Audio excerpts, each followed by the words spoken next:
just kind of gives everybody a bit of a buzz. The thing is, it's fairly informal. People do get deals here. Bollocks to the expense of it. Get up here. This is where it happens. Eating price. So high, not bad.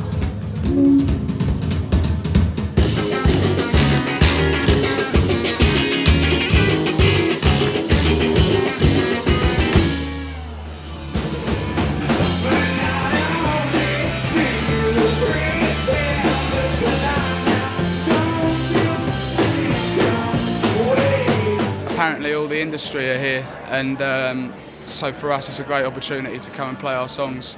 Admittedly, I think you get about 20 minutes, but that's like just the perfect amount of time to just fresh out your music. Obviously, hopefully as many important people as possible, basically. Well, they're all looking for the next big thing, and we're in, so... There we Don't need go. to look anywhere else in the city. We're Drummer hits the nail on the head. Hotel.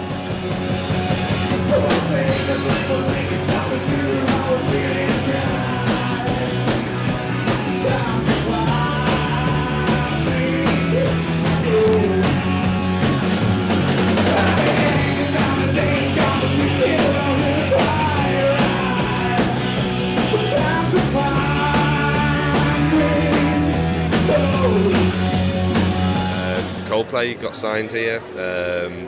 Oasis maybe didn't get, well, they didn't get signed here, but they certainly got noticed here, and that kind of helped with their buzz as they were kind of developing. Placebo got signed here, Kula Shaker got signed here, so you've got a handful of bands that have done, you know, several million albums each.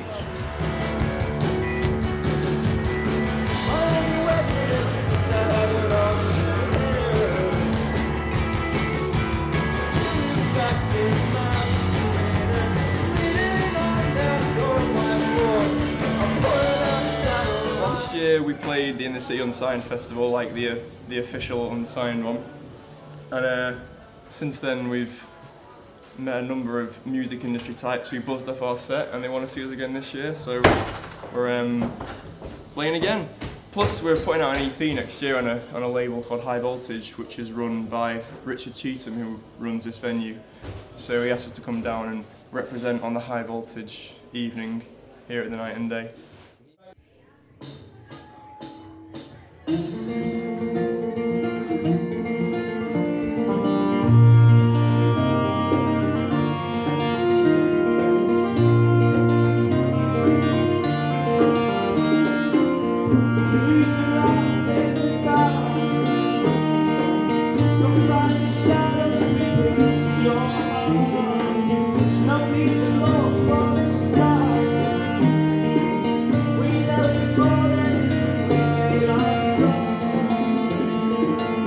I mean, we try and set a theme every year, basically. We pick a tagline, if you like, and that's what we fit all the panels around. So this year, it's taglines, there's a brand new dance, but I don't know its name, which is the opening line of Fashion by David Bowie, which we thought kind of summed up where the music industry was at.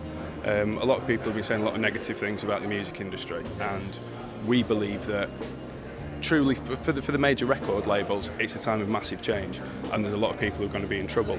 For the music industry, it's a wonderful time. Live music's as good as it's ever been, optimistic. I mean, basically, if you can evolve in this industry now, you stand to inherit the earth, because you have so many great bands out there and so many educated bands who are doing interesting things.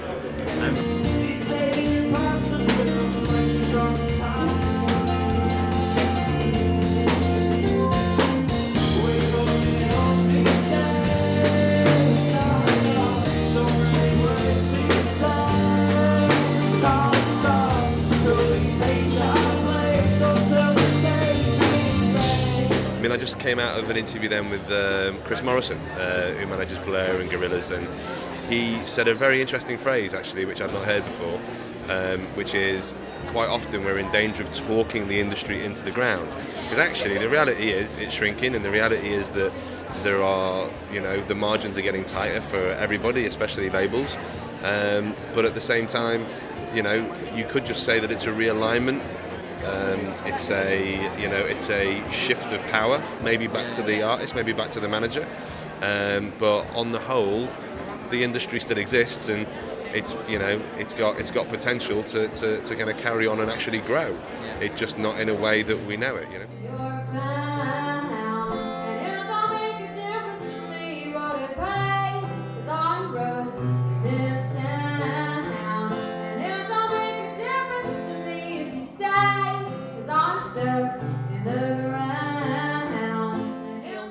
disadvantage of it from a point of view as an artist is that, well, two.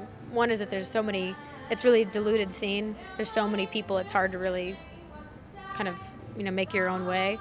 And the other problem is that no one's really paying for music anymore. So it's hard to really rely on people buying your merchandise the way you used to, because in the old days, it's actually still, merchandise is how people make their money, So it's a little scary, but there's pros and cons. Pros, everyone, you can go on MySpace and you can find all kinds of great bands.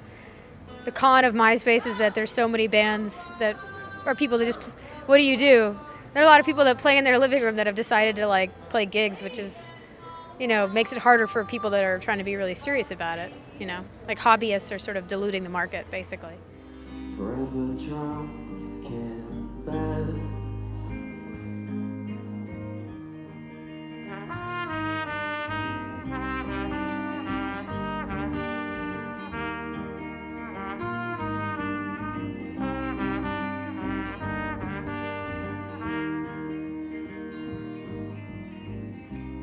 Farewell to arms.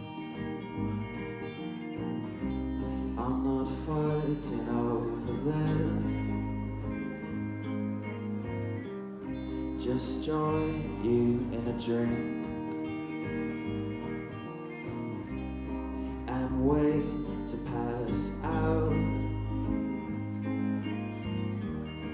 And it won't get warmer. It won't get warmer. And it won't get warmer. And it won't get warmer.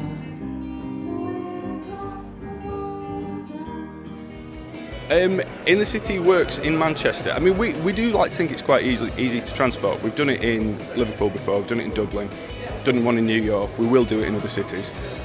That's the plan. But Manchester's our spiritual home. It's a city that is built on music and football. And until we get the footballers in, we'll just concentrate on the music. But the people are fanatical about music. It's got a fantastic live scene anyway, so it makes perfect sense. And one of the initial aims of In the City when it was set up 16 years ago was to bring the industry out of London and later from New York and the rest of the world over to Manchester and prove that London isn't necessarily the centre of the universe. But it's not me. It's not me. It's the ones around. This year it feels a bit weird. Tony Wilson's not around and everything, but he didn't invent Manchester music. Factory Records wasn't the first independent label in this city.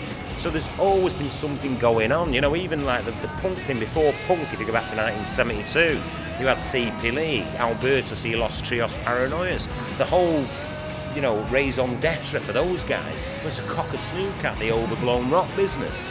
Now, if that's not punk, what is? So, in that way, it's fantastic. Yeah, good luck.